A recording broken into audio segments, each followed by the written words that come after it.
Good morning, everybody, or afternoon, I guess I should say. My name is Mary Ellen Sherrill. I'm the Assistant Director of Alumni Engagement for Lenoir-Rhyne University. I just wanted to thank all of you for being with us today for the Using Network in Your Job Search webinar sponsored by the Office of Alumni Engagement. So according to a 2016 report from the U.S. Bureau of Labor Statistics and Yale University, 70% of jobs are found through networking, and that most employers prefer to hire from a referral. So we are all here today to learn techniques and strategies that we can use in this It's Who You Know job market. So I'd like to welcome Katie Woolman, Director of Career and Professional Development for Lenoir-Rhyne.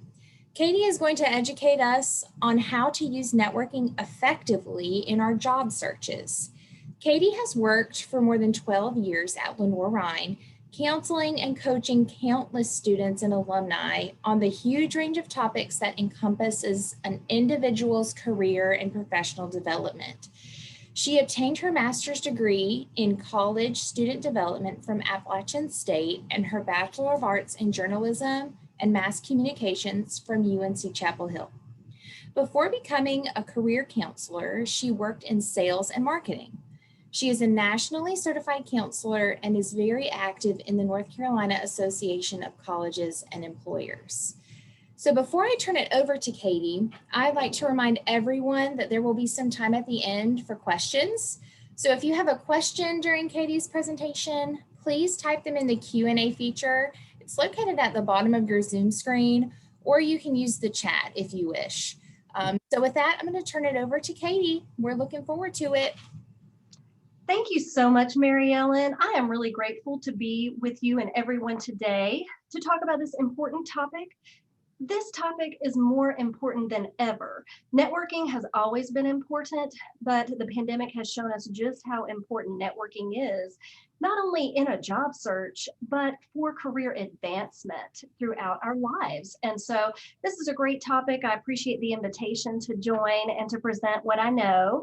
And I do like to just remind all of our alumni that Lenoir-Rhyne is where career services are free for bears for life.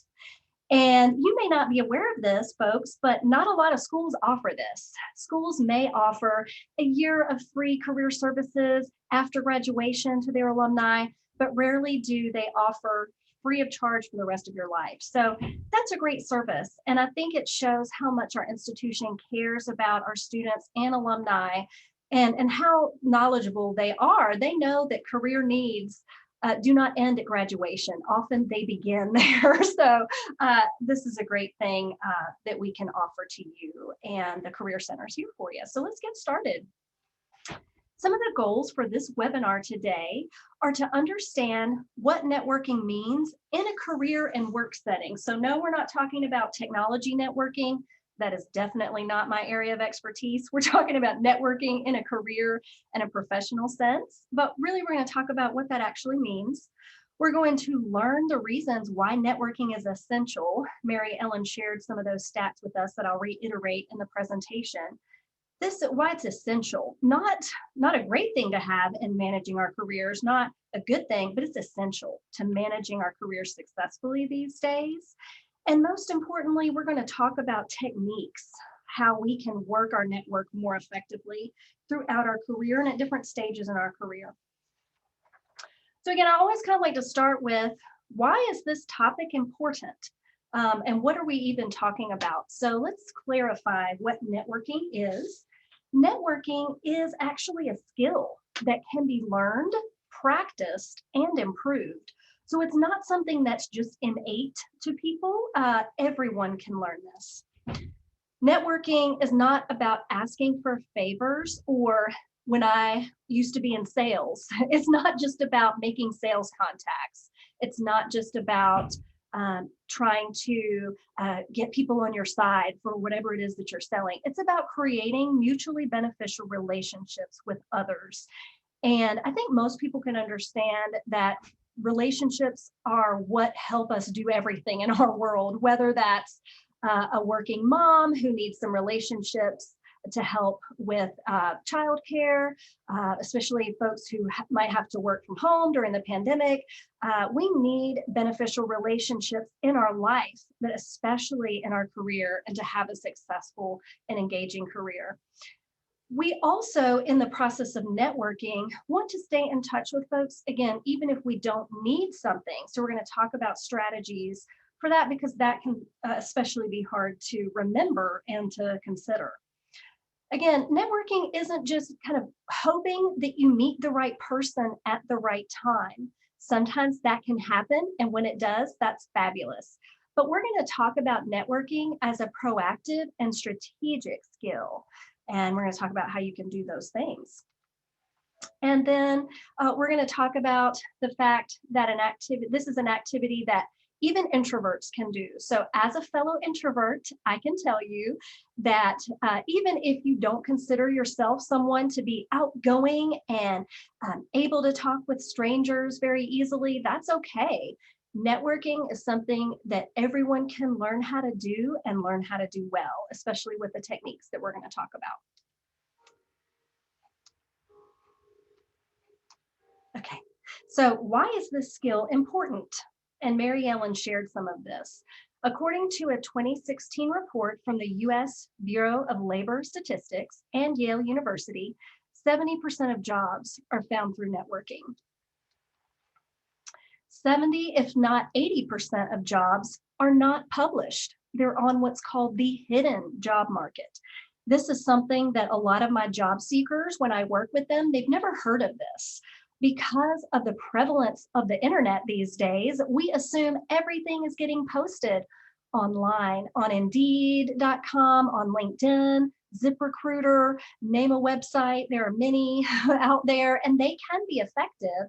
But don't assume that all of the jobs that are available are posted. They are not. And so networking allows us to tap into that hidden job market.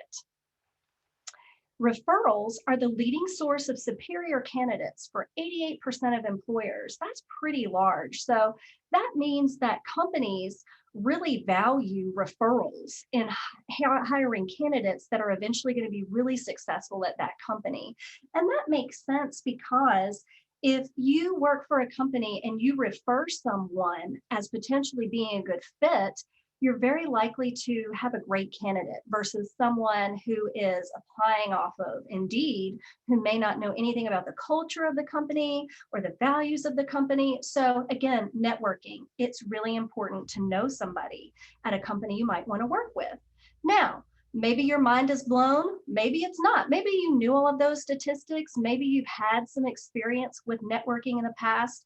You might have been one of those people that has gotten your jobs solely through networking in your career. But for a lot of people, when I share those statistics, mind blown. So if I have your attention, we're going to talk about, now that we know kind of why it's important and how much we rely on networking in our not just job searching, but in managing our career, in developing and getting promotions, and maybe leveraging moving within a company or moving outside of a company.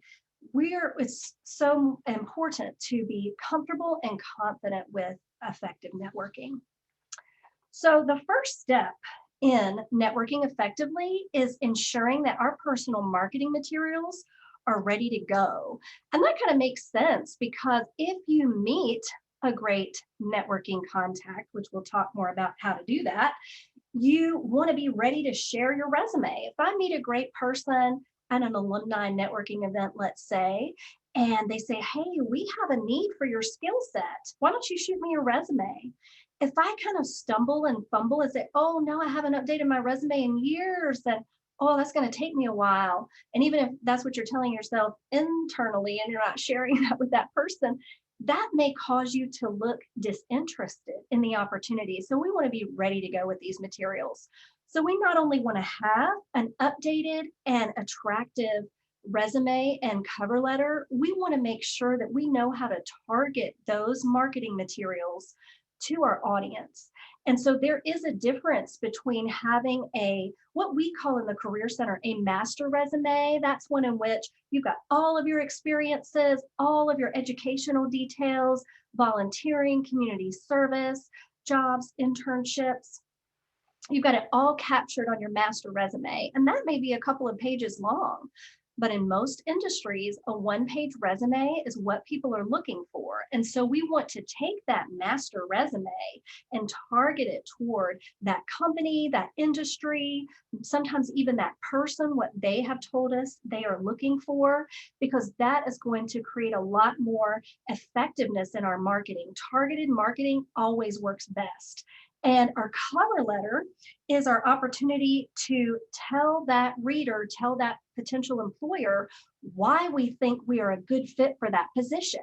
So one of the biggest mistakes I see people make on their cover letter is to say to whom it may concern and to just kind of restate their resume in paragraph form in the cover letter. That's not effective because that reader doesn't feel that you crafted that letter just for them. So you want to address that cover letter specifically to the company, specifically to that person, if you made that networking contact. And you want to think about highlighting the strengths, character traits, personality traits that you may have to offer that your resume really doesn't show. And so there's some great techniques that we can share with you to do that. But that's definitely something to just kind of get familiar with, to get comfortable with, and to get ready to go. Because often when I talk with employers, they tell me that one of their pet peeves is when a potential applicant or candidate is dragging their feet in submitting the application. So we don't want to ghost an employer or a networking contact. We want to react very quickly when we get an invitation to submit our materials. Another suggestion is to make your own business cards. Again, even in today's world of high-tech resources, which can be great to use, business cards, yes, I'm talking about that old-fashioned business card. This can be a great personal marketing tool to have in your toolkit because when we are meeting people in person, and we're still doing that a little bit, we'll be able to do that a lot more here in a couple months. Now's a great time to go ahead and get a design of your business card ready, get it printed. You can print them yourself with business card paper you can get from places like Office Depot. They'll help you print them out actually also. Vistaprint is a great website to get some free business cards made for yourself. So there are ways that you can do this, and you can include obviously your name, your contact information, your LinkedIn profile. And often I suggest for people to include just a couple of keywords about the opportunities that they are seeking or the strengths that they bring to the table to put on that business card so that you're very openly kind of targeting yourself for different opportunities. And this is really helpful, especially if you are unemployed or underemployed right now, to have a business card that's not necessarily linked to your current job, but linked to your strengths and the goals that you have for moving forward. Okay, so I'm going to talk about a high-tech way to do this. So a portfolio website is a great thing to have nowadays. And we might have thought of a portfolio or a website showcasing our experiences to be really relative only to art folks, artistic people who are photographers or artists or writers, graphic designers, but really everyone can benefit from having a portfolio website where you can show examples of what you're capable of. That is what employers and future networking contacts can be very interested in. So websites like Wix, WordPress, Weebly, those are free hosting sites that make it very easy to create your own website. And that's a great thing to be working on if you are in an active job search or even looking to maybe leverage a side hustle to get some more income coming in. A lot of people were engaging in that since the pandemic started. So this is a great thing to think about building so that when you meet that great contact, you've got something great to share with them. And again, you can link that on your business card and share it on LinkedIn. Speaking of LinkedIn, and I'll talk more about that here in a second, we want to make sure that all of our social media accounts are nice and clean and professional. And so we know that even though social media like Facebook, Instagram, they're oftentimes for personal connections, and that's our, those are our personal aspects of our life. We know that employers absolutely are looking at our social media. And so let's say I make a great contact at an alumni association event, and somebody happens to just Google me and they find my Facebook page where I've been having a blast with my friends this past weekend, and some pictures of me are up that may not represent me in the best light. They're going to see that and they're going to form a different impression of me than maybe I initially gave them. So that is definitely something to just be aware of. So again, overall, just ensuring that your personal marketing is ready to go and ready to make a great impression. Okay, so polish and practice your pitch is my next suggestion. And if you've never heard of an elevator pitch, that's what I'm talking about here. So the idea of an elevator pitch came from the notion that, let's say I'm in a big office building and I'm getting ready to ride the elevator up to the top floor, and lo and behold, this person walks up, joins me in the elevator, and they are the very person that I've been hoping to run into. They could be a potential catalyst for my goals, my future, my career, but I don't know what to say to them. Okay. And most of us would be hard pressed to come up with who you are in a nutshell that is very compelling and makes a great first impression. Another way you can think about what the pitch is a great answer to the first question in an interview, which usually is, well, tell us a little bit about yourself. And I do a lot of mock interviews in the Career Center, and I can tell you, folks struggle with that answer because the question's very broad, and most of us, again, don't have ready to go this pitch, this who are we in a nutshell, that will be very impressive. So Indeed.com has this great, very simple 4-step elevator pitch guide for you to think about how you might craft your pitch. So again, it's all about being ready when some of your strategic activities have worked for you and you're meeting somebody for the first time. And again, you want to make this great impression so that they're inclined to want to keep that mutually beneficial relationship going with you. So you start with an introduction. Hi, my name is Sarah. It's so nice to meet you. You provide a summary of what you do, what you're all about. I'm a PR manager, specializing in overseeing successful initiative launches from beginning to end. Then you want to explain what you want, what your goals are. I find the work your PR team does to be innovating and refreshing. I'd love the opportunity to put my expertise to work for your company. Step 4, you finish with a call to action. And this can be the hardest part for folks, or maybe you end with a question. Would you mind if I set up a quick call next week for us to talk about any upcoming opportunities on your team? So again, when I work with people one-on-one, steps 1 through 3, they usually get. They're like, great, I got it. Step 4 usually makes people a little anxious or nervous. You're going to ask them for something, or you're going to suggest something for them to do, or you're going to suggest, would you be open to me doing this with you? So that is something I encourage people to polish ahead of time and practice. This may sound like a silly suggestion, but practice in front of your mirror. Practice on your phone, record yourself on your phone. And even though it's a little cringy to watch ourselves on the phone or watch ourselves on a video, that is a good way to make sure that your pitch is coming across as genuine, but also polished and professional. And so this is a fabulous tool in your toolkit to have ready to go in your networking. Okay, so we're going to talk about LinkedIn. Of course, I have to talk about this when we talk about networking. This is obviously a really great tool for us to use on social media. It was designed for professionalism, professional networking as its main goal.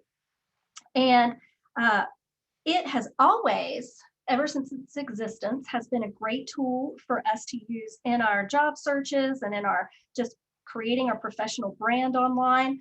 But folks, it is more important now than it ever has been.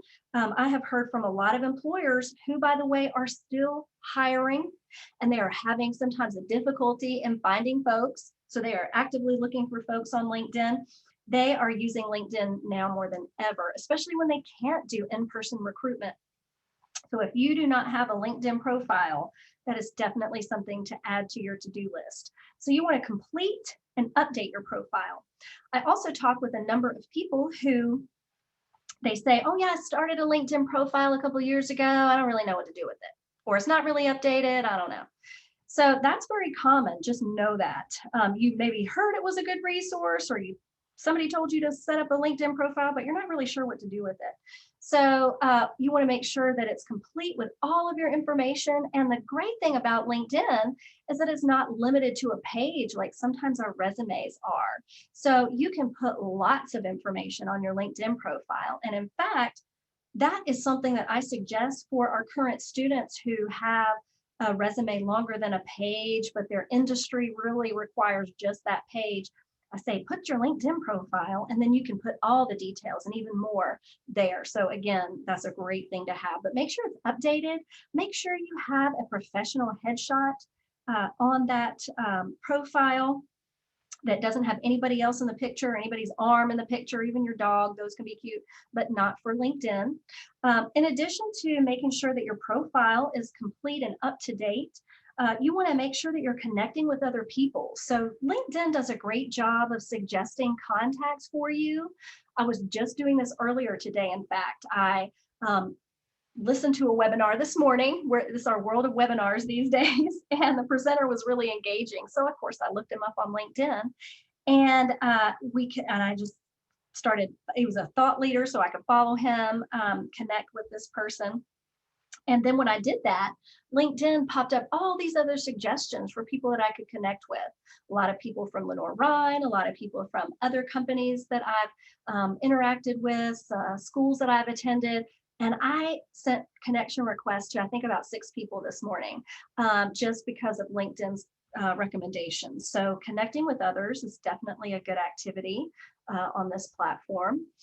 And then to go a step further, again, to be a little bit more proactive in our activities here, we want to ask for recommendations and offer to give them. And I'll be honest with you, I always, especially when I got started with LinkedIn, always felt more comfortable in offering to give someone a recommendation more than I felt comfortable asking for one.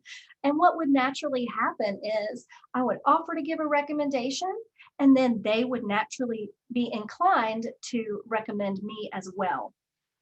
And so again, we're not trying to be super sneaky here, but we're trying to genuinely create mutually beneficial relationships in this process here.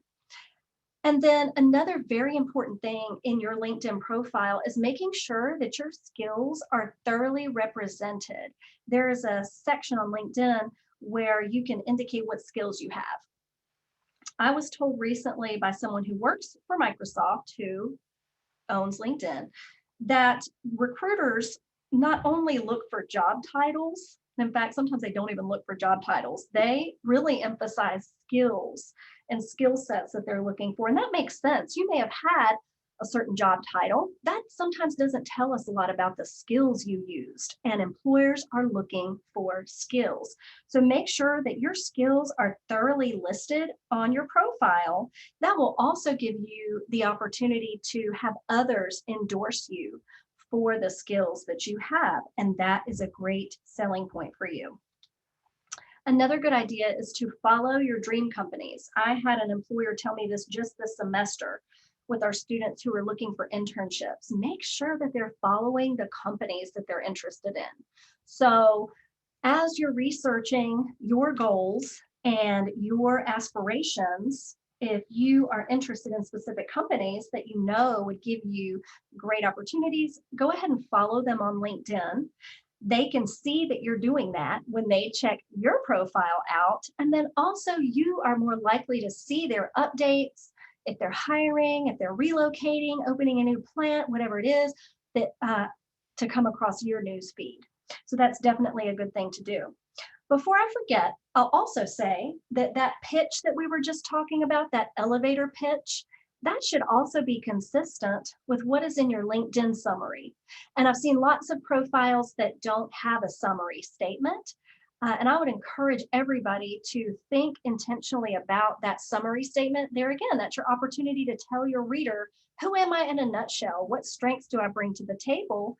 And what am I looking for? What are my goals? And so you want to make sure that that is fully fleshed out and it's similar to your elevator pitch that you might share in person. So that's another good thing to think about. Our branding should really be consistent across all the channels, all our tools in our marketing toolkit.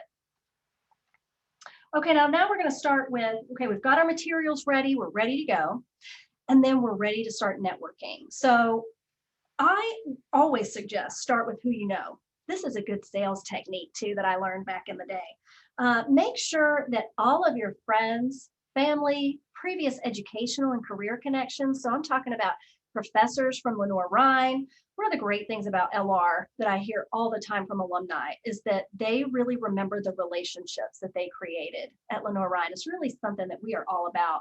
And so maybe there's an advisor or a faculty member that you haven't talked to in a while. They're probably still here at LR. Our faculty love to teach. They love to be here.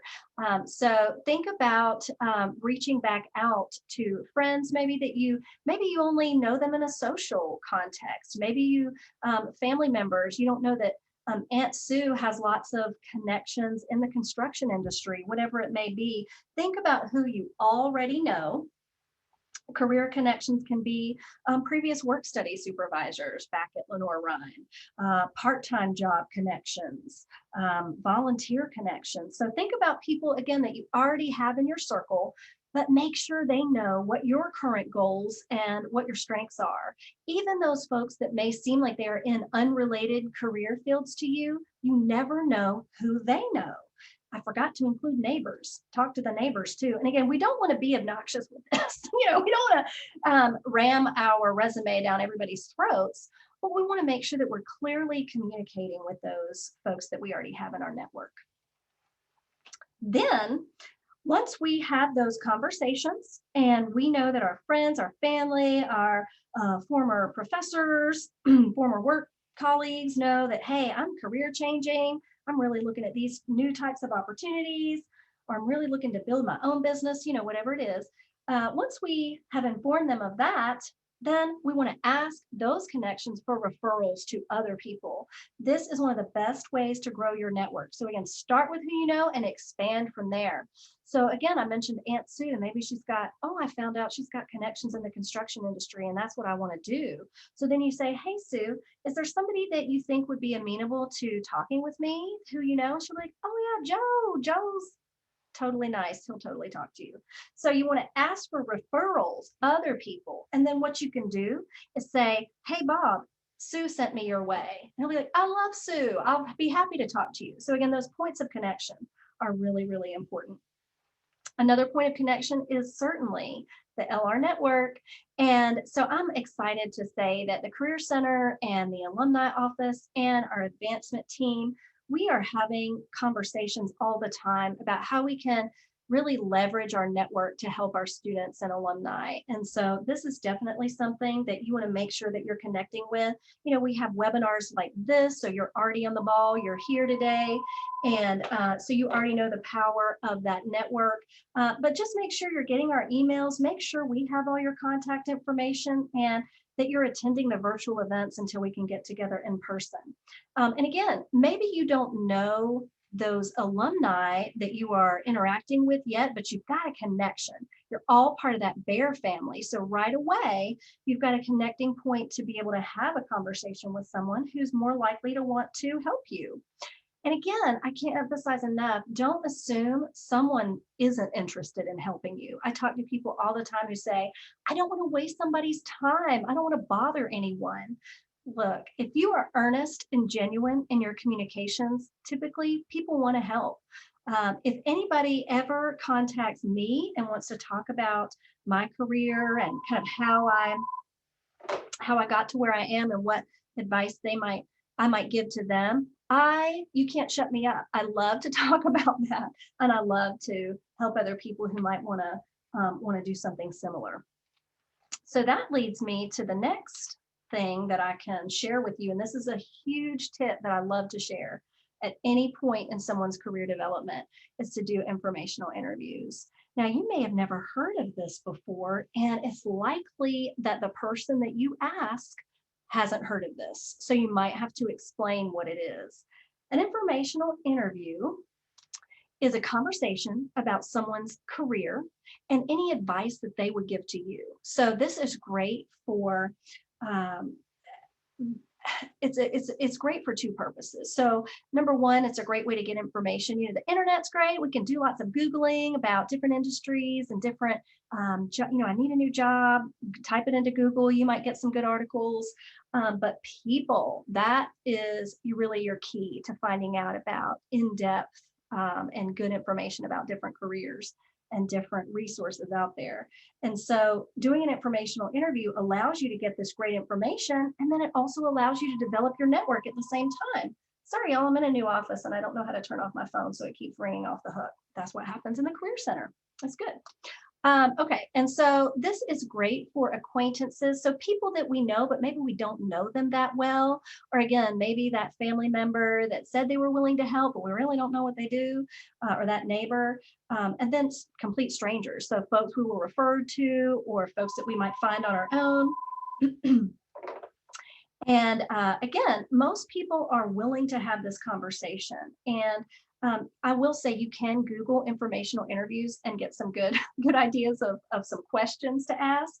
But it's questions like, tell me about what your job looks like day to day. It sounds really interesting to me, but what do you actually do? And then from there, how did you get there? How did you decide that you knew that you wanted to do this? And if I wanted to do that, what do you wish you had known back when you were in my shoes? So this is especially helpful for new grads, recent grads, and career changers. So again, this is something that I did when I decided that sales and marketing was not for me and that I wanted to transition to working at a college. I didn't know what to do. I'd never taken a class on that. I didn't know anything about it. So I didn't know it was called this at the time, but I was doing informational interviews with people who had jobs that I just thought were cool and interesting. And that helped lead me to graduate school and getting into a career that I just am so energized by today.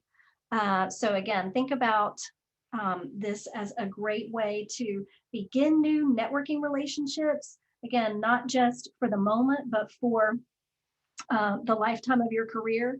And you can also look for folks on professional association websites to do informational interviews with. So for instance, I've got a lot of psychology majors. You can do lots of different things in the field of psychology. So often I will point them to psychologytoday.com. It's a great website. It's got great information, great articles about career, all sorts of things in the world of psychology. But they have a list of therapists that you can look for. And so, hey, that's great if you're looking for a therapist, which I think everybody should have too.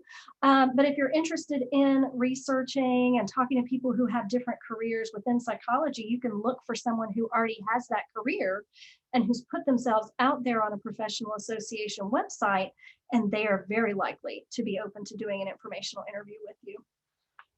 Okay, so something that's a little bit more time consuming is getting involved and becoming engaged in your community.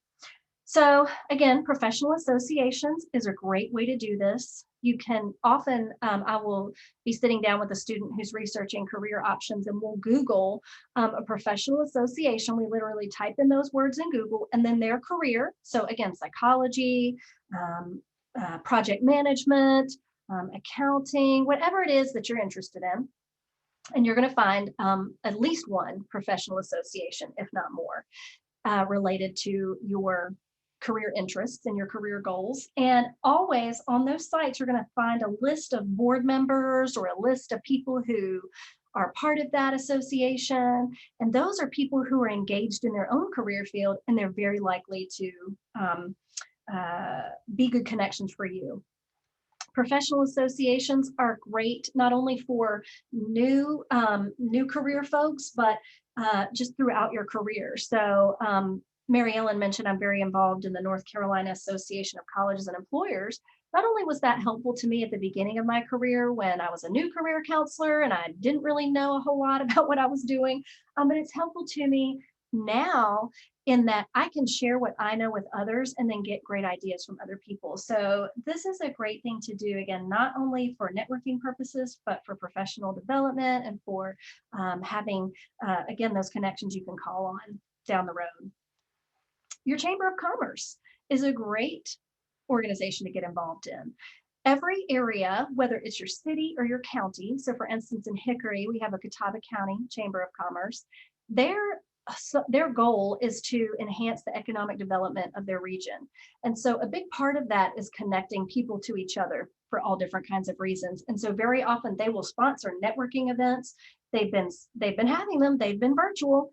They also might have young professional associations or groups of networking folks, so networking groups, people who just want to network on an active basis, on a regular basis. So check out your local Chamber of Commerce, and very often those are things you can participate in for free without actually having to be a chamber member. Alumni Association events, of course. So this is a great, like I said before, a great opportunity for you to meet some fellow Bears, meet some folks who are already likely to be in your corner, and getting involved in what we do. So again, maybe not just attending, but maybe you want to help host an event. So that's definitely a good strategic next step. And then think about activities that you enjoy. So do you like art? Do you like music? Is there something within the community that you're passionate about? If you get involved in something that you are already interested in and you meet other people, you know you've got something in common with those folks. And so these activities, and again, they're still happening. They might be virtual, they might be smaller, you might have to RSVP. I went to an art event last week that you had to RSVP. It was very limited, but it was a great way to meet other people who were passionate about something that I was interested in. And I've always got my business cards ready to go there. So that is definitely something that I encourage you to do. Also consider volunteering. Again, this might be more time consuming if you are if you're working full-time and parenting full-time, this may not be feasible for you. But whenever I talk with an alum who is job searching, I always preface this and I say, look, I know the goal is to find a paid position. Yes, that is our goal. That is definitely what we want. But consider volunteering. And I'm not saying 40 hours a week. I'm saying maybe you can share 5 hours a week in your community. We have so many community needs right now. And so consider a way you can volunteer either virtually or in person in something that you, again, care about or passionate about, or have maybe some special skills and expertise in that you could share. Then you are almost guaranteed to meet people who have some similar interests, who have some similar values. And then those are fabulous jumping off points for career moves. Okay, so you're meeting people, you're going to these things. One of the hardest aspects of networking is staying in touch and staying organized. I hear people tell me all the time, oh, I used to wait tables and I met this great business owner, and he said, wow, I'd really love, somebody with your skill set on my team. And I just wasn't looking for anything at that time, but now I am. I don't know how to get in touch with that person. Don't even remember what their name was. So again, make sure that you are capturing that contact information when you meet someone, and then staying in touch and staying organized with that. So for instance, what I suggest is that folks create an Excel spreadsheet to manage your contacts and when you last talked to that person. So, okay, I met Sue Brown at the Chamber of Commerce event on February 25th. And then I followed up and we had coffee. And look, you can have coffee in a virtual world. I read this great tip just this week. You can send somebody a coffee through DoorDash. I don't know all the apps or the different programs that are out there, but you can send somebody a coffee and have a coffee virtually together. I love that idea. So you can meet and then you note, okay, we had a coffee date and this is kind of what we talked about. And okay, so then I'm going to follow up with them in a couple weeks and just kind of see how they're doing. And that's a good thing I can share too. We want to share information and messages with them. So again, it's all about mutually beneficial. So maybe I read an article that made me think of Sue and what we talked about. And so I'm going to share that with her. I'm going to send her a message. Hey, I read this article. I thought you'd be interested. Maybe we can chat about it in a couple weeks or something like that. Maybe we can brainstorm some ideas. So you are trying to be just as valuable to those networking connections as you hope they will be for you.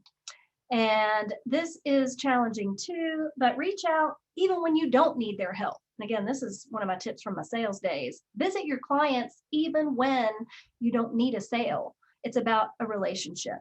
Reach out when you don't need their help. Just say, hey, just say, hey, just say, I've got some great information I want to share with you. Or, oh, I knew you were going to have some, professional challenges this week. How did they go? So again, this is challenging, but it's absolutely worthwhile of your time. And your time is really valuable, folks. And I would not suggest things that weren't effective, that weren't valuable to you within that limited time frame that we have these days. So here are some of the references that we consulted when we were putting together our presentation today. And so those are some good places to look for some of those stats that we shared and some great job searching, networking tips that are out there. And then let us know how we can help. So again, here's my contact information. I encourage everybody to write this down. Katie Woolman, and my number. I promise I won't hang up on you like I just did that person who was calling me. I'll answer the phone or leave me a message and I'll get back to you as soon as I can. Email, connect with me on LinkedIn, and then Mary Ellen's contact information as well. She's our Assistant Director of Alumni Engagement. She's here to engage with you, to see what it is that you need, see how we can help website there. If you've not joined our LinkedIn Alumni Association, please do. I will tell you, every time I have an employer who reaches out to me and says, hey, we're looking for someone with maybe some more experience than a current student or a recent grad, I'll post that to the Alumni Association LinkedIn page. And that's a great way for you to find out about opportunities. Sometimes I'll post on that page if I'm looking for a networking contact for a student. So if that's something that you're open to, we'd love to hear from you as well. And again, maybe just let us know how we can help in terms of programming or information that we can share with you to help you in your life, not just your career, but your life. Because again, fair family for life, and we're always going to be connected. So I hope that information was helpful to you. And now I'm happy to take questions. Yeah, thanks, Katie. I loved all the information that you shared with us during that presentation, especially the elevator pitch information. I had not heard that before. And I would love to get a coffee through DoorDash. I don't know about everybody else, but that sounds like a great idea. I'll write that down to send to you, Mary Ellen. I'll try it out. Great. So this webinar was all about networking. So I feel like we might be amiss if we didn't give our participants an opportunity to kind of network with each other that are on the call today. So if you are a participant and would love to share your information, you can do that in the chat.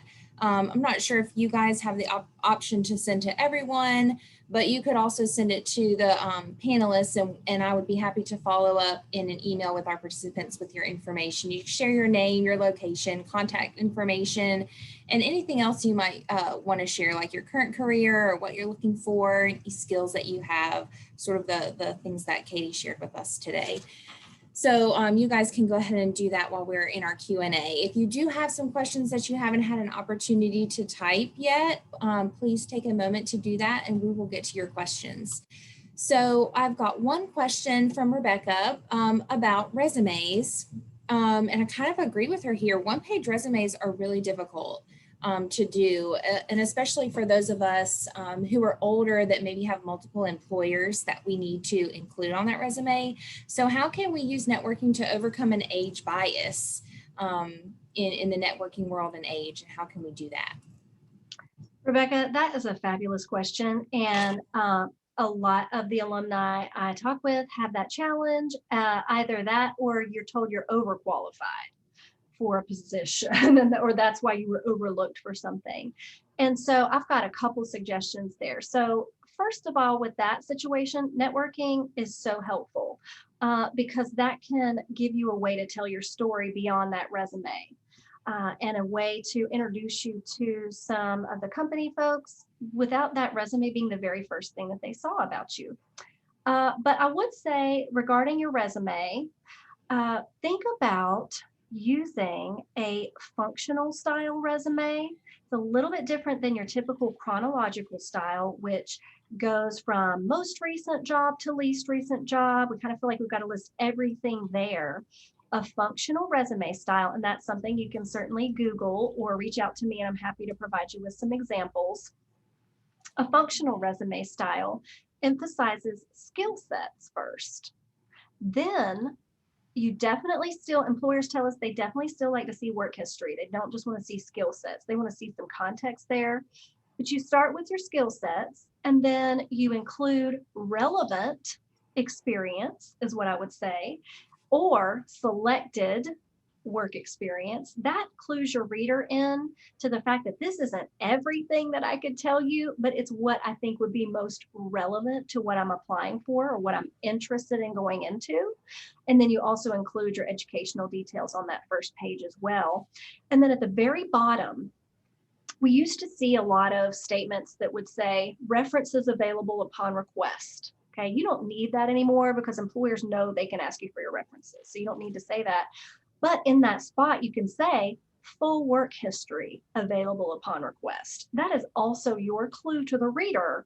I've got more that I can tell you. I've got more work history to share with you, but these are the highlights that I think are going to be most interesting and most relevant to this position that I'm applying for or to your company.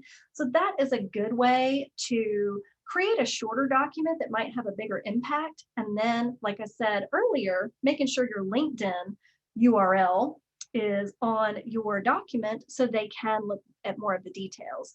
But even on LinkedIn, let's say you do want to cut some things out, you certainly can. You don't have to list every single job you've ever had. You don't have to list every single employer you've ever had on your own marketing materials.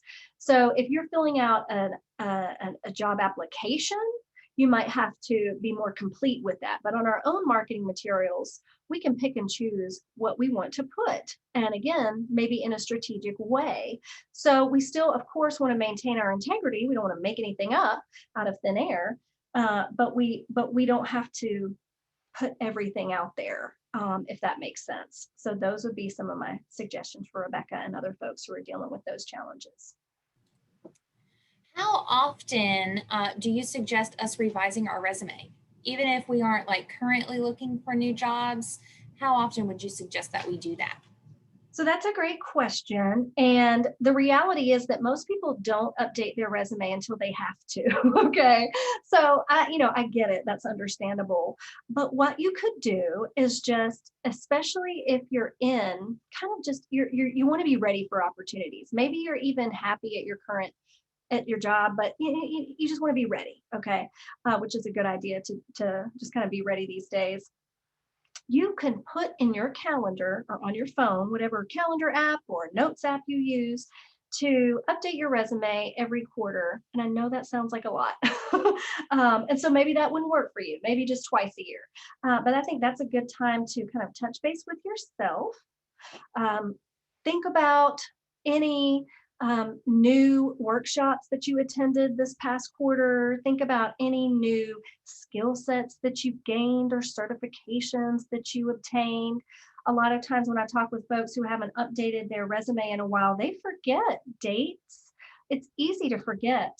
Oh gosh, I went to some workshop a couple months ago. What was that topic again? It was helpful, but I can't remember.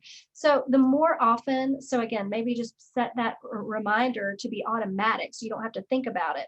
And maybe you don't need to update it that quarter, but you thought about it so that you just get in this mode of not forgetting, keeping track of all of the development that you're doing for yourself. And again, that'll help ensure that when that networking is fruitful, that you don't have to scramble at the last minute and be stressed out by, oh my gosh, I've got to, spend hours updating my resume.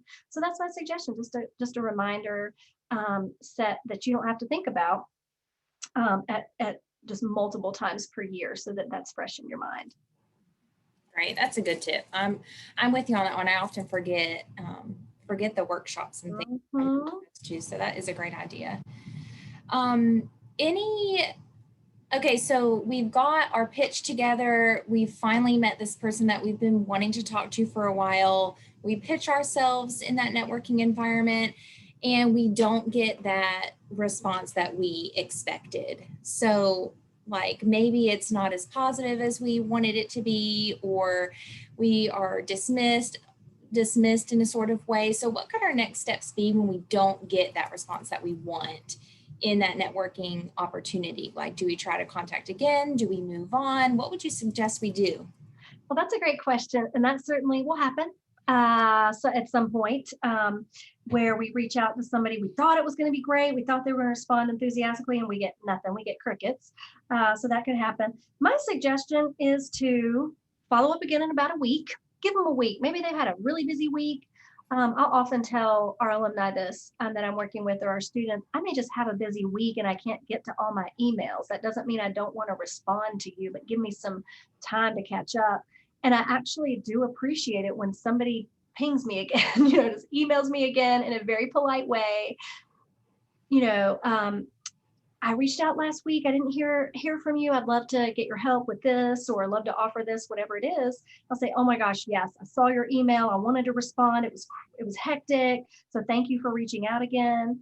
Okay, but if you reach out again and you do not hear back, this advice may seem counterintuitive, but I say let it go.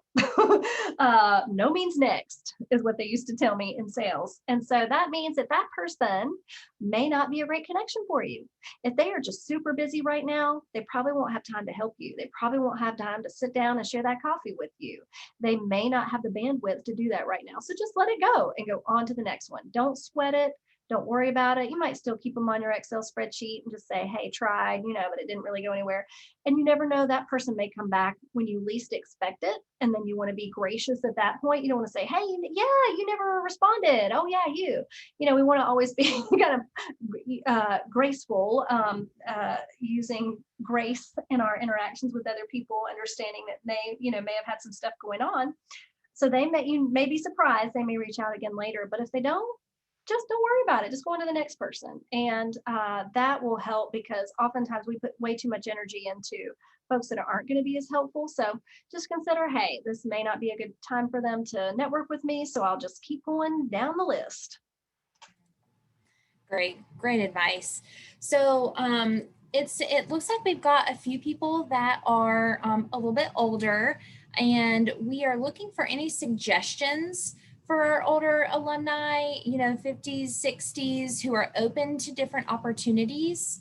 Do you have any special suggestions for them in their networking opportunities? Absolutely. And, so many more people are wanting to work later in life, and even having career changes later in life, or even after retirement, having careers and career desires after that. And we're seeing so many generations together in the workplace, which presents its own challenges. But what I would suggest to those folks are that you remember and just kind of be ready to talk about what value that experience is that you bring to the table. That's very, very valuable. Your different perspectives, your different experiences, your maturity level, your responsibility level. You really bring a lot to the table. And I'll be real with everyone and say, we certainly wish that age bias didn't happen. Sometimes it certainly creeps in. And so again, networking strategically with people who you can tell your story to, who can then leverage that story at their company, or even just, maybe they're not ready to hire yet, but maybe they'd be open to a conversation. You could also brand yourself in a consulting role. So perhaps you're willing to consult. Now be careful about giving that away for free. We don't want to get into that too much. Where we're working for free for sure, but perhaps you could offer some consultation based on all those great years of experience you've had to someone, and that's a good tangible example of your value. I would also encourage older folks to just spend some time with the technologies that they might not be as experienced with, like your own website. because having those kind of modern tools in your toolkit can really help you. And again, showcase that you've got this wealth of experience can really serve in a consulting role, but that you can use the new technologies as well. And that can be a great advantage in different professional settings. And so again, it might start out with a volunteer position on a board, but then those seeds are planted and can grow. You're sharing your expertise with this board. It's a volunteer situation, but then someone on that board thinks, wow, they're really knowledgeable about our financial planning. Let me reach out to them about this thing that we need in my company. And again, you can be really upfront and clear with that person, saying, I'd be happy to offer a free consultation for our first meeting, and then we can talk about what goes on from there. So that is something that I've seen a lot of people do, kind of start out with a free consultation kind of idea, and then move into something where there's a more regular consulting with a regular fee attached to it. I would also encourage folks in that boat to consider reaching out to your small business development center in your area. Here in Hickory, we have a number of those, and those can be great resources, whether you are thinking about starting your own business, or maybe that's not something that you're interested in. But again, you have this area of expertise. Maybe you can offer it to that small business center and get paid by the workshops that you hold or the sessions that you offer. So that is definitely something I'd suggest as well. Great. Thanks, Katie. So we're kind of coming to our end of our time together. So we're going to wrap this up. Just wanted to mention to everyone that we do have a few people that have placed their contact information in the chat for all attendees to see. So please make sure that you check that out and connect with each other. I will also send some information out via email whenever we close today. So I hope everyone has found this presentation worth their lunch hour and have learned some things that you can use in your next networking opportunity. Please remember that Lenoir-Rhyne is committed to providing meaningful program to our alumni. And if there are topics that you'd like more information on, please pass them along. You can send me an email. My email is there on the screen. There is also a survey available at the end of this webinar that you can input that information in as well. Katie did mention attending alumni events that are in your area to network with other LR alumni. If you're interested in hosting an alumni event in your area, please let me know and our staff can help organize that for you. So thanks again for joining us. I hope everyone has a great rest of your day and a great Friday and a great weekend. Thank you.